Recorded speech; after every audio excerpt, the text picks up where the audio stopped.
They popped in my head. They tripping.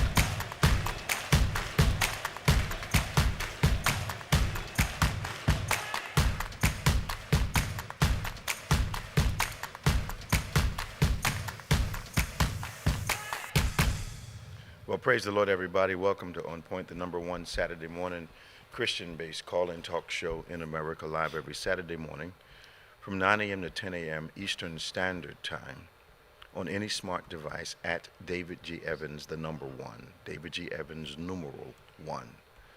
We're so glad you've taken the time to join us. As always, you can help us in immeasurable ways by liking us, subscribing to us, hitting that notification button, giving us that thumbs up so that you can help us find a stronger place in the algorithm as others join us. So glad to have our LinkedIn audience with us once again, and those of you who are normal participators from Florida and Louisiana and Texas and California and Oklahoma, all over the country. We're so glad you've taken the time to join us, and hopefully you will find a reason to have conversation with us again. The numbers are 866-743, 8267, 866-743, 8267-8667 for Evans. Do give us a call. We'd love to talk to you today. Our world-famous co-host is with us today, Reverend Nicholas A. Smith. How you doing, man? Good morning, everybody. Everything was good, huh? Yes, sir. Very busy week. We can't move much further without having a gun conversation today. Another shooting. I was encouraged to see the parent was arrested. And then when the details of the gun purchase came out, I don't know how irresponsible you can get or what kind of denial you're in when your child is clearly showing signs that something's not quite right. Your child is saying that they want to do violent acts, and your response is to buy the child an automatic weapon? To the point that the FBI has to come down there and do an interview. And there's something... Look, I get the South, gun culture, and kids. Yeah. My people from the South, so you learn to shoot early in life. Right. Hunting, Right. stuff like that. But he wasn't talking about... But not like this. This is something different. Yeah. This is... Yeah. You create... The boy had to tape the video of himself shooting a deer, was super excited about it. And just... Not like hunting excited, just diabolical. Is it possible that the son was mimicking the father's strangeness, and since the father never got any trouble that was worth reporting, he figured, well, he's just being a kid.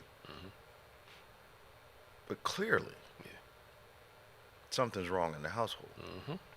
Clearly, the boy was let down by his parents. But clearly, I thought it was appropriate that the father got arrested. You basically allowed for... You get... First off, I don't think adults should have AR-15, let alone a child. Why? Have one. Why? It's a combat weapon. Right. Somebody called before and said in the military, they couldn't even walk around with them. They had No, to you're put not them allowed. away, You got to put them away. take them out when you need them. Yes. And I don't understand why civilians need to have those type of weapons in the first place. Well, I remember when there were one or two incidents at military bases, and one of the delays in the response was that the guys had to go and get the automatic weapons. You just don't walk around with them because they're for combat. But you've got civilians walking around, you know, and kind of thinking they're a big deal. I got this gun, I feel powerful. And I had a conversation with a guy years ago who I knew was not a tough individual. But matter of fact, I know a couple of them. But they were posturing, you know, and what they said, they even joined the police force to give them a sense of masculinity, authority, and machoism. Go ahead, keep talking. Okay. So, but you know what's interesting to me Hello. is that Yes. This firearm thing, which is crazy to me, is I remember that one time they did the gun buyback and the gun bring back. People had flamethrowers. People had all these automatic rifles, all these things that people don't need. And one of the things I'm tired of hearing is that people say that we have a heart problem, not necessarily a gun problem. The challenge is if we have a heart problem, all these things that are available to us, people can use them for good or use them for bad. We don't believe that guns should be, all guns should be taken away. We believe in responsible gun ownership. And if the issue is somebody's heart, that means everybody can't be trusted with particular items. So the premise is, from us, we've been saying for years, we are pro-gun. You should be allowed to own a gun to protect your family, people that go hunting, whatever. But there needs to be some common sense gun laws put in place as it relates to who can own guns, the type of guns that are owned, because people can't be trusted with it. But what we see is a continuous cycle over and over again of these tragic events happening and individuals, just simply saying, well, we're going to think about it, we're going to pray about it, but never doing what's necessary to help the situation out. And I believe in thinking, I believe in praying, I'm all for that. The problem is, again, is if that's all we're going to do, we're going to continue this same cycle over and over and over again.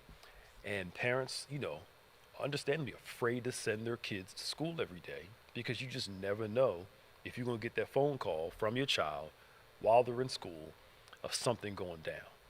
So for us, the heart problem is there, which means we need to be able to remove certain things for people with a bad heart. I still remember the gentleman who, it was a couple years ago, he did the shooting at that church in Texas. And he got kicked out of the military. And I remember the military said he wasn't of the mindset to be in the military, to have a gun. But as a civilian, he can own one legally. And then we saw what happened. Again, going back to the challenge, if the military will not allow this person to have a gun, why should they as a civilian? So there has to be some common sense gun laws.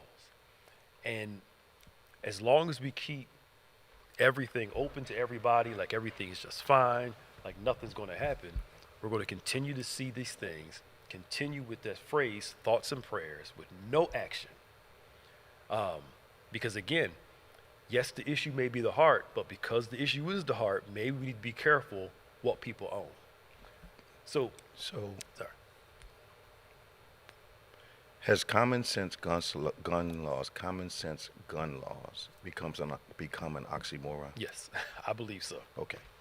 So, for instance. Because, if kids dying is not enough, and obviously it's not, going all the way back to Sandy Hook, if kids losing their lives, and the numbers that they're losing, people being shot at festivals, and politicians getting shot at photo opportunities and at softball games, if that is not enough, perhaps we've underestimated the strength and the addiction to gun money coming in from the lobbyists. Perhaps perhaps our context of analysis is so far from their context of the benefit that they get that we're not able to even enter an arena of common sense. So that means somebody said in history, where there is no conscience, there must be laws. Problem is, the guys that are benefiting from the gun lobbyists and the manufacturers, their desire for the support has eliminated their humanity as it relates to human beings. I heard Vance say I'm paraphrasing, it's just a part of our lives now. Yeah. Well, no. No, it shouldn't be normal. But I tell you what, I was on a board at a college, and I just started working on the board, and I was in the student affairs. I was head of that committee. So I'm the guy head of the committee that directly impacts the kids at the school. So we're having conversations about food and heat in dorms and that kind of thing. And they were saying, well, let's table that until, now we were in the middle of one of the coldest winters at the time, so let's table the conversation about the heat until the spring. Let's table a conversation about the quality of the food until time for contract around. So I'm sitting there listening to this conversation. I let everybody air out what they wanted to air out, and I'm a new guy. And I raised my hand. I said, am I allowed to, I'm new, can I make a comment? Yeah. Yes. It's obvious to me you guys don't have any kids here at the school. Yep. Nor do you know anyone that has children here at the school. Or you would not say, let's hold off on fixing the heat until we're down the road another 3 months. When we won't need it. I think some of these people have raised their children and don't have to worry about their kids going to school every day. Yeah. I remember during COVID, the one guy was talking about from Florida, we need to send our kids back to school. You know, this is the beginning part of the pandemic. Right. And then the interviewer asked him, well, are your grandkids in school? He said, well, no, they're homeschooled. So they were keeping his kids, grandkids, I believe, home. Yep. But wanted to send everybody back else's during the height. The heck with yours. Right. Let them all just. Now, if his had been going, mindset might have been different. Yep. But I saw parents have to make tough decisions between working and not working, and had to send their kids back into those hot COVID environments. Now that's different, different logic, different mindset. But then nationally, that hurt the recovery or diminish our ability to get through the height of the thing because kids were bringing it home to the parents were losing work. I mean, it was just silly. And then I heard this big discussion about, the country did the wrong thing, shutting down businesses for a while so this thing wouldn't kill more people. So I'm thinking, okay, it's the same money motivation business people had, churchmen had, that these politicians have. They will not protect your kids. So what has to happen? You got to either elect different politicians and make sure a caring kind of legislation is put in place. Because I think tougher, application processes are good, but that's not the end all to this thing. No, not at all. Not at all. Why does a civilian need a weapon they used in the Vietnam jungles to fight? You don't. But some states, this is crazy. Okay. You have to wait until you're 21 to get a handgun, but you can own a shotgun at 18. Shotgun does more damage. I know, but they qualify under the hunting thing. So it's harder to get a handgun than it is to get a shotgun with some rules in certain states. I know, it's just crazy. It is. And they asked like Brian Kemp, the governor of Georgia. Sure. About, what happened, his thoughts. He's, people are like, we need to work on this gun stuff. Now's not the time to work on gun control. Why we need thoughts not? and prayers. Thank you. We need to focus on praying for these people. Now's not the time. You haven't worked on it in the past. When will be the time? They're not going. Is there like a number in your head that says, okay, 6,000 is where we want to get before we do anything? Americans have this malady that is not real unless it lands on your front porch. If I'm not dealing with it in my family, then I don't have any compassion. I just, it's ridiculous. And it shouldn't, if it is a part of our culture now, it should not be. It is. So, African American Museum in D.C. Yeah. When it's the second time going. Okay. There was a part where the individual said, spoke volumes to me. My goal is to buy as many slaves as possible, so my kids and grandkids basically don't have to worry about money. Okay. So the human value meant nothing Absolutely. compared to the financial. That we don't Incentive. care about how it's going to Yeah. affect this group of people. Incentive. But that right there showed me a lot of how we think of money versus Life. the human life. Absolutely. And who cares who it hurts? Who cares who it damages? As long as mine gets taken care of. That's ridiculous. It's a selfishness that's satanic. Well, because you had to dehumanize the people. Yeah. Treat them as property. So you could justify the conditions Yep. that they were going to have to live in. Yep. Because you were not going to get slaves and treat them like family. Not your family.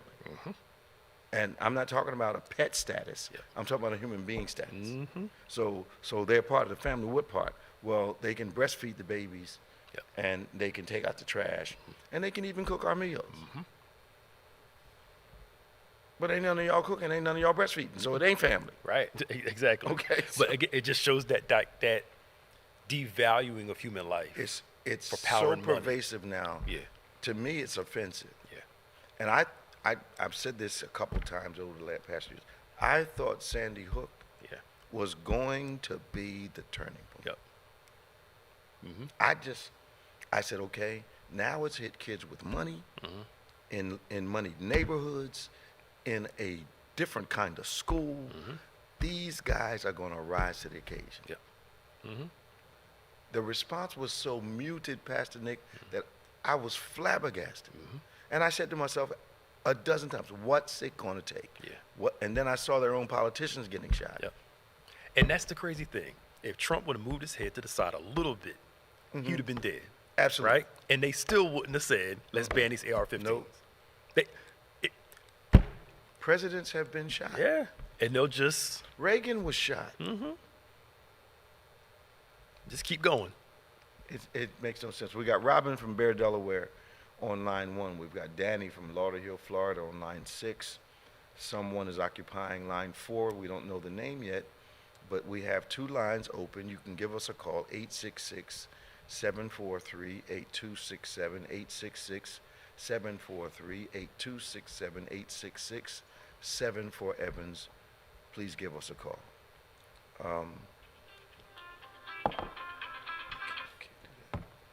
A Dallas officer was killed. 2 other officers were injured by a man who targeted police. Yeah. What kind of weapon did he have? I can't remember. I got to look it up. But I know he did it on purpose. Okay. He shot one, then with the hopes that the rest would come, and then start shooting those who came. Okay. People are just, It's I don't get.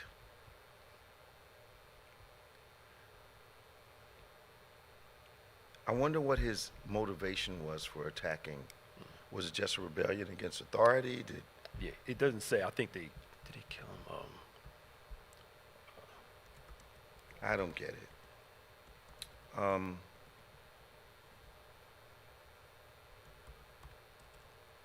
So as we are getting ready to talk to our callers, we've got Tom from Fort Lauderdale. Let's go to Robin on line 1. Hey, Robin, how you doing? Good morning, Bishop, Pastor Nick. How y'all doing this morning? Okay. How you doing today? I'm good. What's your comment this morning? I'm really good.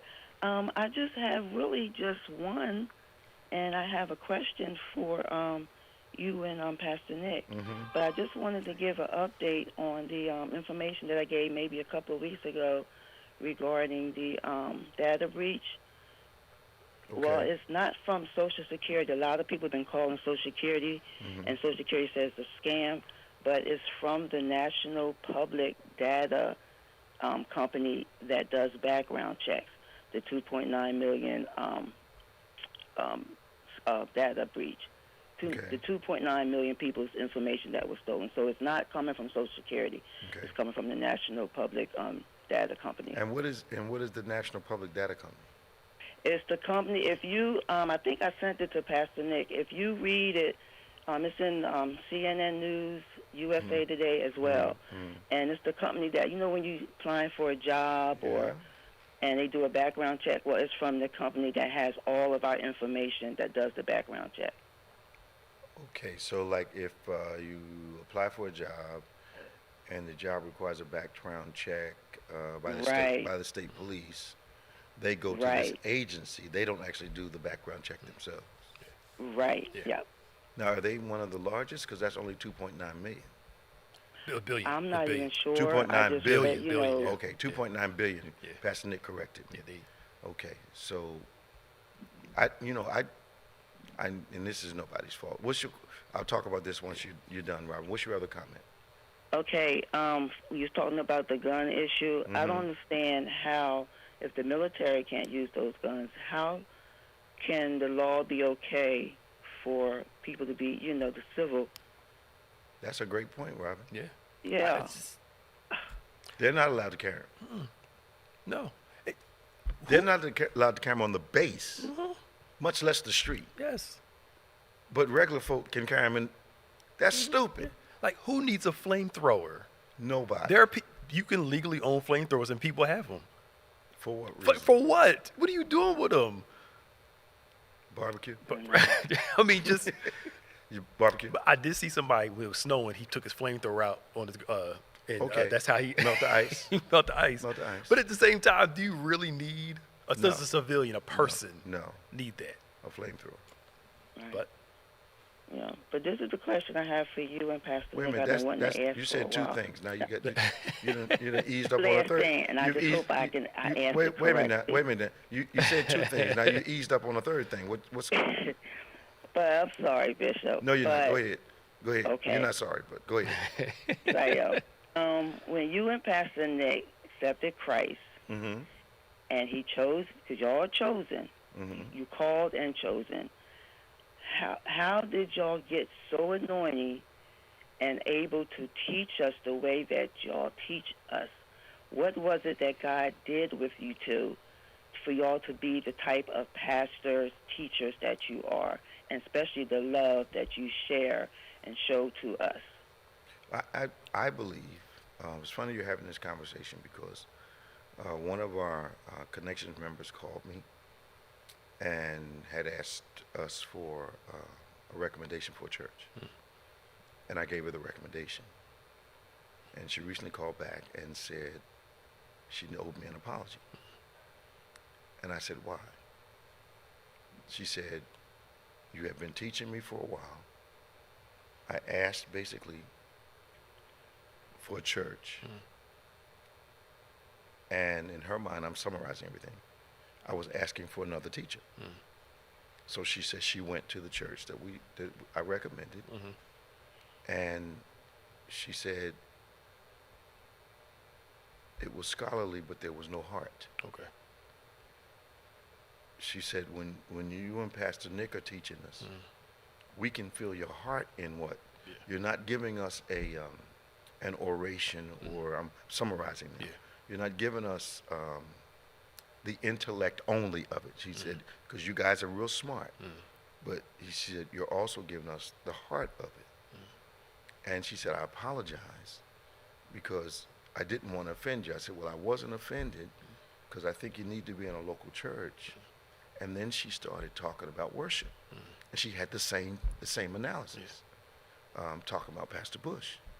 And she said, you can feel his heart, in it. And I'm like, Robin, what happens is, I think most of us start out with a heart for the people. But I do believe to have a heart for the people once you're called, it's like a work ethic. You have to bring a heart to the call.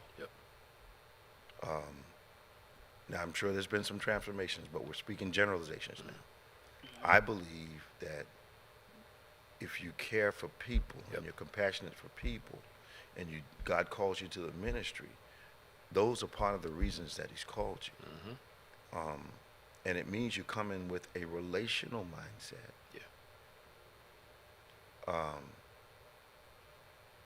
relational But mindset. God gave y'all something extra. And not a transactional mindset. Right. But the other thing is that we study like nobody's business, so that we can have a grasp of the Word of God Yep. for you all, and we understand how important teaching as well as celebration is to God's people. Yeah. Did I say that right? Yes. What would you say? I would say this unique too. Okay. Jesus says, my sheep know my voice. Right. So what you guys are experiencing is the uniqueness of knowing your shepherd's voice. Right. Somebody that's connected to another voice Right. will love the ministry, will love whatever, but won't have the same connection that, Right. like, I can listen to other preachers. Me too. I can learn something. Me too. But it doesn't speak to me the way that, Okay. you know what I'm saying? Yeah, yeah. There's a different, so, I mean, we are unique, but in a certain way. I'm not saying to say we're not. Yeah, we are. But We're I not think- denying yeah. what you're saying, Yeah. Robin. There's at an all. element of that, Yeah, too. Yeah, there's an element of that too. But also, God gifts people differently. And I think that's what you're seeing too, because we've seen people who their word may not be as strong, Right. but their pastoring incredible, heart is incredible. And they got thousands of people Right. because And not because they can preach. Yeah. Yeah. Yeah. Did I say that? I was trying to be. I know you were trying to be diplomatic, but they wouldn't understand what you're saying. know you. Right. Right. But it's just being with y'all under 20 years. I just Yeah. celebrated 20 years last month. And the teachings that I've gotten from you and Pastor Nick, and I grew up in church. I may have been hard-headed, but I've never, ever had the scriptures broken down and explained to a way where I can understand and put it in my life to where I can share with others. So that's why I had to ask that question, because I'm just so thankful and blessed to be at Bethany, Bishop. You just God don't bless you, know, baby. and Pastor Nick. We appreciate you. We I appreciate love you. y'all so much. Love you I too. love my church family, and I'm just so grateful to God for leading me to Bethany. So I didn't mean to get emotional, but that's how I feel God right bless now. you. God bless you, Rob. All right, love you guys, and See- go Eagles. Yeah, Pastor see you. Nick, I know See you you want to talk tomorrow. about football. See you Yeah, tomorrow. we can talk about it later. Yeah. All right. All right. Bye-bye. All right. Perhaps what Robin has described and what your explanation has brought out, maybe that's why people that have left us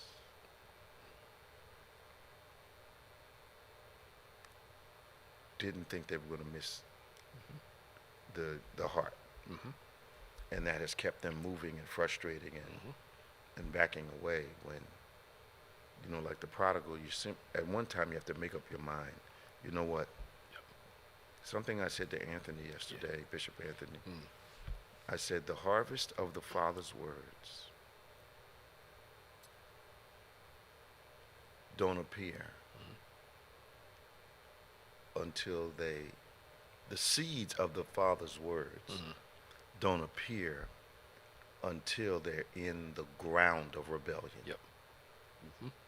And when that harvest appears in the place of rebellion, then the words and the heart of the Father becomes important again. It's so funny you bring that up. I talked to a couple people about this. Okay. Oh, that word wasn't for me. That word wasn't for me. Wait some time. Yeah. A couple months later, well, I don't know what's going on. Remember when Bishop preached on X, Y, and Z 3-4 months ago? You thought it wasn't for you. Yep. It wasn't speaking to your present, but it was. Future. And you're starting to see now. Yeah. Your answer was there. Yeah. They had the answer. Gave it to them ahead of time. I know. Just They don't understand the prophetic quality Yep. of biblical teaching and preaching. It's either for what you've been through, Yep. what you're going through, or preparing you for what you're going to face. Yep. But I never I've been saved since 1976. I've never said to myself, and I've heard thousands of sermons, Yep. that was not for me. Yep. It's gonna be for you sometime. God doesn't do things haphazardly. Yep. The teacher always teaches before the test, as they say. We have to move our ego out of the way. Yeah. And be open to what God is saying when we're being taught, when we're in service, Because God, if he's the same yesterday, today, and forevermore, he's trying to prepare you for one of those time contexts. Yeah. Yeah. It's so simple. And it's going to come. You know, why is God, not, I didn't need that. Yeah. Why is God saying this to me today? Yes. Yes. And why am I being shown in the Bible this today? Yep. Because maybe we're escaping from our history. Yeah. And we're not realists about where we are. Because both of them will give you an indication of where you're going. Absolutely. Absolutely. Okay. Absolutely. All right. We got some more people. We got Danny on line 6. We've got Tom from Fort Lauderdale on line 4. We got Valerie McCoy from Philly. No, she didn't. And we're gonna get to her in a minute. Let's go. Let's go to Danny. Hey, Danny, how you doing? Bishop, how you doing, Pastor Hey, Nick? Danny. Man, we're working. We're working on the building today, man. We're working. Yes. I was gonna go in one direction with something, but Robin kind of got me all stirred up there, and what she was saying, and it's this, and I have to go ahead and compliment the fact that you and Pastor Nick are a dynamic combination, and God has put you together. Yeah. And something that I learned when I was a kid, and I always wanted to be a cowboy because they always had movies and that's how I got Me too, man. Me And too. the horses and things. I still watch The Rifleman. Yeah. Now there's a difference, and you got this is from my grandmother. There's a difference between a cowboy and a shepherd. Okay. Yes. Absolutely. Okay, a cowboy drives. Whips. Yep. Okay, and the animals run away from them. Mm-hmm. A shepherd leads Absolutely. and guides Absolutely. and takes care of them. Mm-hmm. And the difference is that what you have with the two of you is that you know that you are not the owners, you are stewards. That's right. And you take care of the flock. To the best of our ability. Yep. Yes, and that you're accountable. And you really have a way of, you can tell that some study went into what you were talking about. Mm-hmm. And I'm like the people when they heard Jesus talk, man, what a word. I read it, but Did you happen to catch Pastor Nick when he did the August communion? Yes. Off the chain, wasn't Ever since the time I heard that, I have to compliment it each and every time because it was heartfelt. Yeah. Yeah. Behold, I stand, Yeah. and knock. Yeah. And I thought about that. He's on the outside. I need to go ahead and, I say that I haven't, but I need to open the door a little bit wider. Yeah. I hear you, Daddy. I hear you. Yeah. Can I throw something in there, though? Go ahead. But, I had to go ahead and Go ahead, man. open the door a little bit You wider. sound like he's... Yeah, you moving away from your device, man. You're echoing. Oh, okay. I'll say this real quick, though. A heart for the people shouldn't be just a pastoral thing. No. If you're like Christ, Yep. now I get our pastor heart's different than a regular Yeah, heart. but Christians ought to have. Yeah. I'm just saying. Yeah. A heart for people should be a Yeah. normal thing among Christians. A heart that sheds his love abroad Yes. is what it says. Yes. That's all Christian. And like you said, a safe place. Yes, sir. Be trusted with my safety, my love, Yep, a safe place for yep, all this. Yep. But now a pastor's heart is more intense. Sure. Because of the gifting. Sure. But we all, Yeah, we all have to have the heart of Christ as well as the mind of Christ. yeah. Yeah. Yeah. How's my sister doing, man? Blessed and highly favored. How did I know you were going to say that? But one other thing before I hang up, Bishop, is that you all were talking about something, and that and Pastor Nick was right on it as well as you, that we see it here every day in Florida, where you may not see what we see because of the fact that these firearms, people with them in their trucks and whatever you carrying them, and that enough time is not spent with, in the old days they used to say raising kids and what have you. Right. Now, if you go ask that person that's in trouble now, if you would spend a little time showing your son how to catch a football or play baseball or basketball or something like that, you would not be in the position that you're in now. You would see that beforehand that it was a bad example. Why would you give a 14-year-old an assault rifle? Irresponsible. Just irresponsible. It is. Just totally irresponsible. And it shows the impact of one decision, not just on your child, but the lives of other people's children. Yep. But we only think about ourselves. Yeah. And what one of the problems is social media and devices are now the babysitters. Yep. Yep. And these kids have figured out how to go places on social media they shouldn't go. But I've heard parents say, I've asked them, well, how are the kids? Well, what are they doing right now? Well, they're all somewhere in their rooms on their devices. Wait a minute. You guys are in the house together and you're not talking, you're not interacting, you're not. What? The devices are parenting. Kids, Yes, parents feel like it's a relief. At least they're not talking to me or bothering me. That's a mistake. I know. And you got to know your kids. They're good and they're bad. I know you met them. Yeah. Plenty of parents lying about their kids All and the time. act like they don't. All It's the time. glaring.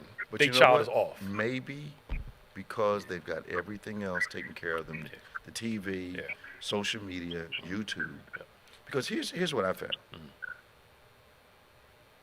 They watch YouTube and they believe what YouTube is saying. Yep.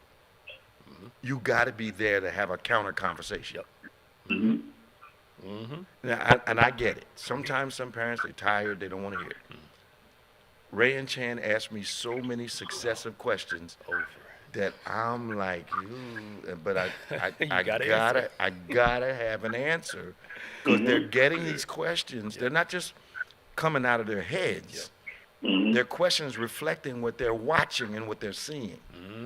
You know, is it true that I might get shot in school? Well, no. That's what's happening. It's a possibility. Things are not right. We're hoping this happens, but you can't. These kids are so anxious now. They are. Yep. It's too much stimulation, too much information. All that reality show nonsense. It's too much. Okay. Too much. I'm sorry, Danny. I started ranting. But one other thing, Okay. go ahead, is that they need to have laws, gun laws, and the politicians need to go ahead and put this to rest and what have you. It's so bad that the kids now, they want to go to the gun range and they rent them assault rifles to shoot. At the gun range? Wow. Yes, sir. That you know how I feel about You guns. telling me you need to be 18 to drive a car, but you can go to the gun range and not be 18 years old? That's crazy. And see, the thing about it is that the inner city, they go for the small weapons that have the large Magazines. magazines. Okay, but the kids that live in the outskirts in the country, they have the assault rifles, the real deal. Unbelievable. In the inner city, they don't know how to shoot. They spray. Yeah. So they shoot anybody. So it's up to people to elect people There you go. who have some compassion for our children. There you go. And not just pro-fetus, Right. but actually pro-life. Yeah. I'm of the mindset that if you are pushing guns, you are not pro-life. Yeah. Yes. Okay. All right. Some of these gun ranges, you have to be at least 10 years old, 10? accompanied by a parent, 10 years old to go to these gun ranges to learn how to shoot. 10. Now, again, I get the South is a little different. Look, my folk from the South, they were, teenagers out there, with shotguns shooting deer and stuff like that. But that's a little, in our current world, They're teaching them to kill. Yeah, in our current world, it's a little. So they start them off, you graduate from rabbits to pheasant to turkeys They skip that. to deer, And they write the to people. bears. Like, come on, y'all. You know, after a while, you know, come on. Yeah. Thank you, Danny. Okay, Bishop. Thank you, Pastor Nick, staff. Talk to you, man. See ya. Tell my sister I said hello. We'll do. Bye-bye. This is On Point, the #1 Saturday morning Christian-based call-in talk show in America, live every Saturday morning from 9 a.m. to 10 a.m. on any smart device at David G. Evans, the #1. We're so glad you've joined us today. Like us, subscribe to us, hit that thumbs up if it's appropriate for the site you're on. Hit that notification button so you don't miss one of these stimulating conversations as we talk about faith and Jesus and culture and politics and sports and those things that impact you on a daily basis, either personally or emotionally or psychologically or regionally. We would talk about those things. It's important that you understand them from a biblical point of view, the Issacharian point of view, understanding the times according to the Bible and knowing exactly what to do.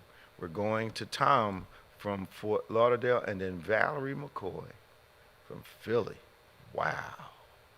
Tom, what's happening, man? Good morning, Bishop. Welcome to On Point. Bishop, hey, how you doing, Pastor Nick? How you doing? I wasn't going to say this. I was going to first talk about the gun stuff. But Danny said, you know, about cowboys and the clergy. And I look at that metaphor, and I'm thinking Batman and Robin, Green Hornet, and Kato. You guys protecting us from evil. And those were some of my favorite programs when I was growing up, man. Yeah. I still hunt for the Rifleman on television, man. Rifleman. I've never heard. You never heard of Rifleman? I'm not a big. I never got into cowboy stuff. This you guy, know, this widower and his son. Man, that thing is good. It's called the Rifleman. The Rifleman. Okay. And Chuck the Connors. writing. Yeah, man, the Good writing writing. was great.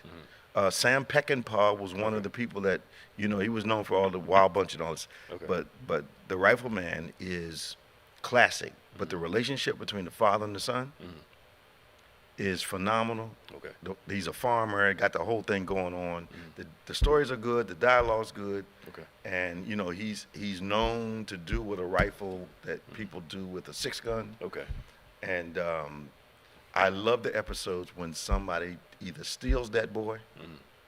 And you gotta come get him. Oh, I've been saying the same thing for 20 years. Bad career move, Doc. Bad career move. Because Chuck Connors is coming.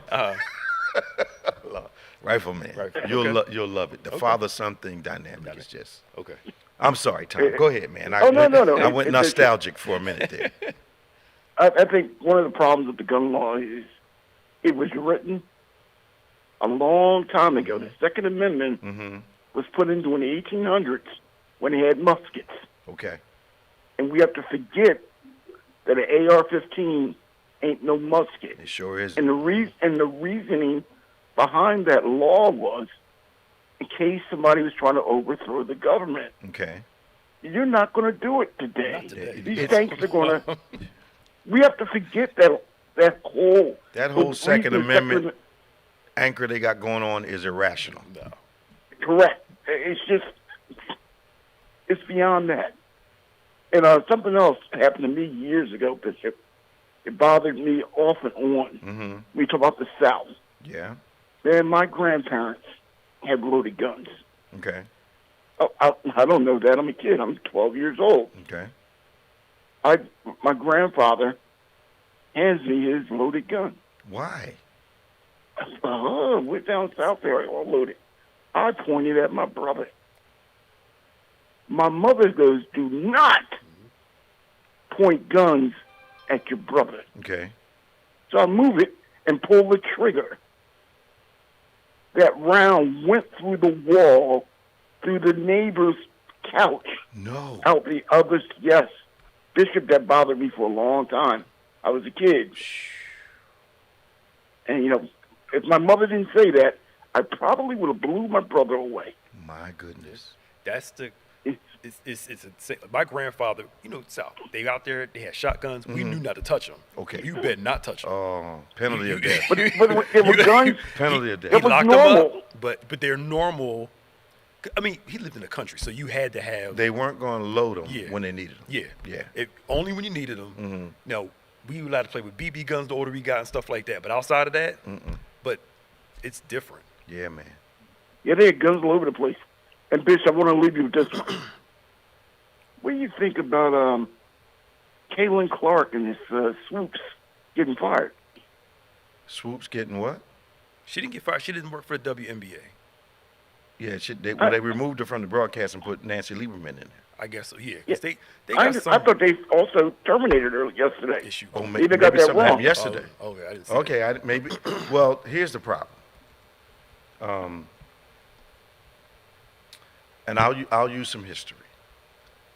I remember when Larry Bird hit the NBA the same time that Magic Johnson did, and there was racial backlash because Bird was white and Bird was good.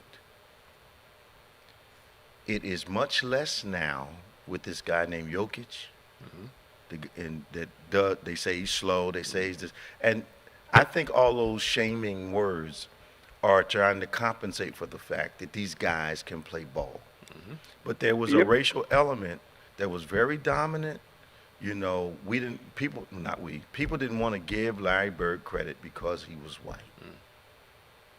And he, along with Magic Johnson, watch what happens, a black player and a white player, actually saved the NBA as far as ratings and attendance and fervor, because it was the whole white against black thing that's underneath the covers on a lot of sports conversations. So here comes Caitlin Clark, and here comes Angel Reese. The new, not the same, Magic Johnson, Larry Bird scenario. The fact of the matter is, you can't get mad because you weren't flying private planes while you were playing. Somebody has to be the first through the door. Just like Bird and Magic changed a lot of stuff, Angel and Caitlin can change a lot of stuff. But Caitlin has had a tremendous effect. And she can't help she's white, but you can't take it away from her. The girl can ball. She can play. You know what? I never looked at the games. If she's playing, I'm looking. She is the #1 scorer, male or female, in NCAA history. The history of the NCAA. The girl can flat out ball. Curry said, who I think probably is the greatest male shooter of all time in the history of ball games. I mean, I like Oscar Robertson, all those guys. But this guy, flicking his wrist from half court is different. He's different. Yeah, he's an alien. Yeah. So, this girl she's different. And it's okay, especially since a whole lot of folks' lives are changing. More butts in the seats, which they didn't have. Why do I care how they get there? If the owner's making more money, I get to make more money. And the league has grown so much that even the game she's not playing on, they're packing out the other stadiums just because just around. The interest is there. And these new group of girls, they are balling. They can go. That girl from Dallas, Aku, whatever her name is, that honey bear can throw that thing, man. Yeah. I tell you something, man. I don't know, Bishop. I don't know what happened, but I looked at the finals about 4 or 5 years ago, and I couldn't look at it because they couldn't make a layup. Doc, it got on my nerves so badly. But some women are balling now. The new ones coming up, they can play. Yeah. And then the other thing is Swoops and a couple other ones, Dinosaur Taurasi and all those people.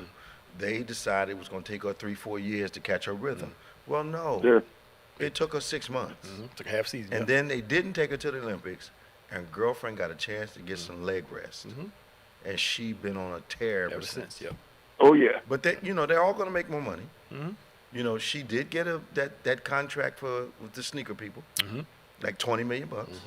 All right, but they were mad at Michael Jordan when he got his first pick. Yeah. And his sneaker deal set the motion for everybody else's sneaker deal. They all just like Tiger Woods raised the ocean. Every boat went up, and the white guys that I know had a problem with the fact that it was going to take Tiger to do it until they realized, okay, we're all about to get paid. Yep. Then everybody shut up all that nonsense. But they didn't like Tiger when he first came in. You know, when the Williams sisters hit tennis, it was Venus that got them equal pay at Wimbledon. And got a shoe deal, I think, too. Yes. Then they stopped talking about the black girls.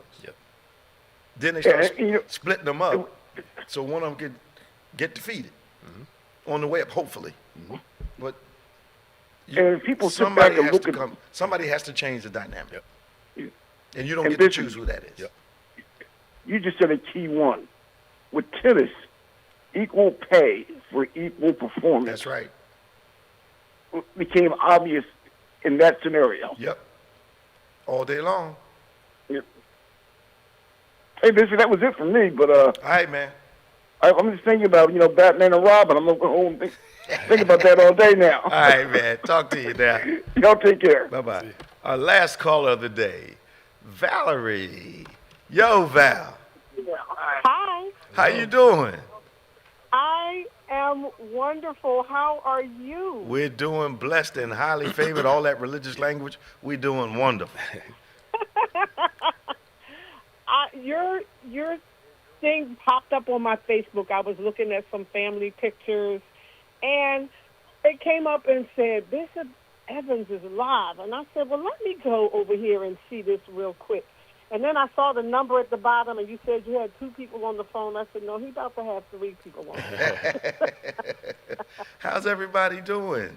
Everybody is wonderful. I actually was with Reverend Alex James and Marty just a few weeks ago. Really?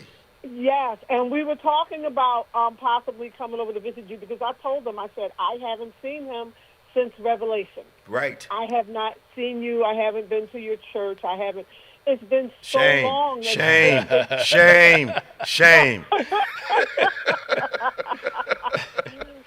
I wanted to call and say hi, and I'm just so honored to see what God has done for you over these years, where you are, where you came from. Yeah. And I just remember Revelation, and we were so good. And one of the things that, my mother passed away in 2017. Oh, my, sorry. And, well, when my grandmother was the pastor of our church when I was with you. And then when my grandmother passed away, my mom became the pastor. Well, let me ask you a question before we run out of time. I got to ask you a question. Yes. Now, my kids, my grandchildren, we were talking about Revelation yesterday. Oh, wow. And this is amazing. We were talking about Revelation, and I began to tell them the people that we had sung with over time. Oh, my God.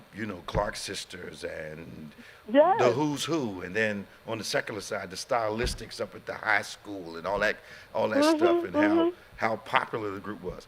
And I thought of Priscilla. Have you heard anything about Priscilla? I have not. Wasn't she a super soprano? Yes.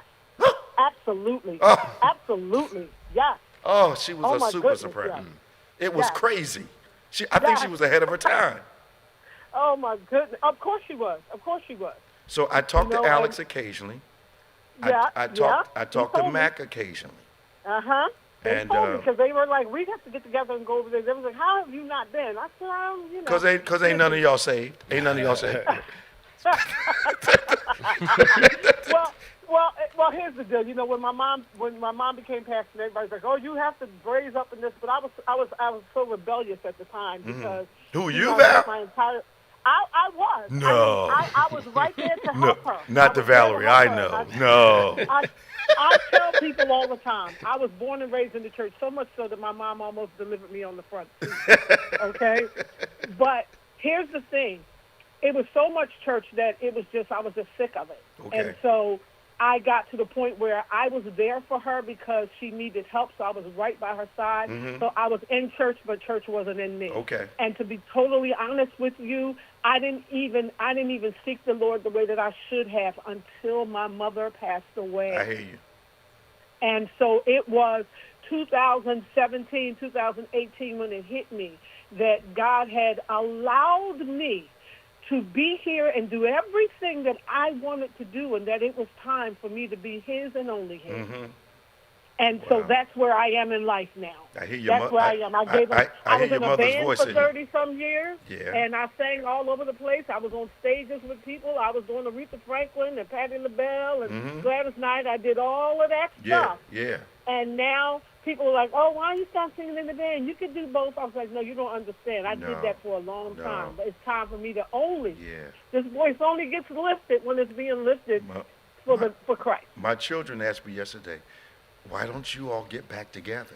I said, why don't you all have a reunion? Because I don't think people know. I mean, we were singing 7-part harmony at the time. Oh, we were killing it, and I brought up my mom because when we did the Uptown, and we did I did that song that Tremaine Hawkins used to do. Yep. And my mother talked about that for the rest of her life. We could sing anybody. Clark Sisters, it didn't matter. It didn't matter. And the harmony was perfect. Matter. Val, we got to go, girl. You got to come see me. Oh, I will. I promise I will. Now, your word is out now. I know it is. I didn't say it live. God heard what you said. I promise you. Give everybody a hug for me. Make it over there. Okay. Yeah. give everybody a hug for me. I sure will. All right. Talk to you soon now. All righty. Bye-bye. That was Valerie McCoy. Used to sing with us in the Revelation Choral Ensemble. Revelation Choral. Okay. Yeah. It's a community group. It was. Yeah. We were from different churches. Okay. And the harmony was no less than 5 parts, usually 7. Okay. So it made us sound huge. And we were all strong voices. And Mac was our musician, and Pastor Alex was our baritone. And it was crazy. It's crazy. Okay. Well, we come up on the end of another program. We are so honored that you took the time to join us. Tomorrow, of course, we have our 8 a.m. virtual service. 11 o'clock is our live service. Now, many of you have decided that you're going to be a part, you're not a part of our church, but you may have decided to be a part of our mission to Malawi. We'll be praying for those people tomorrow. So you want to make sure that you at least are streaming, or maybe come on over and share with us as we pray for those that are going to participate in our mission to Malawi. We're going to sponsor children and families and impact the Mbonchera area in Malawi like it's never been impacted before. We've got a tremendous partnership with World Vision, the United Nations, and UNICEF, and our Harvest Fellowship of Churches. So you can get some more information about the mission to Malawi on our website. What is it, BBC of NJ? No. Yeah, it's on our website now. Oh, the link to the new one is? Yeah, okay, good. Okay, it would be said there. Yeah. At BBC of NJ. We want you to come out and see us tomorrow. We're having a tremendous time. We're in a series on the Holy Ghost called The Difference Maker. You want to be a part. We're learning a lot about the Holy Spirit and experiencing Him at the same time. For Pastor Nicholas Smith, I'm Bishop David G. Evans. Remember, faith acts like a thing is so, even when it's not so, that it might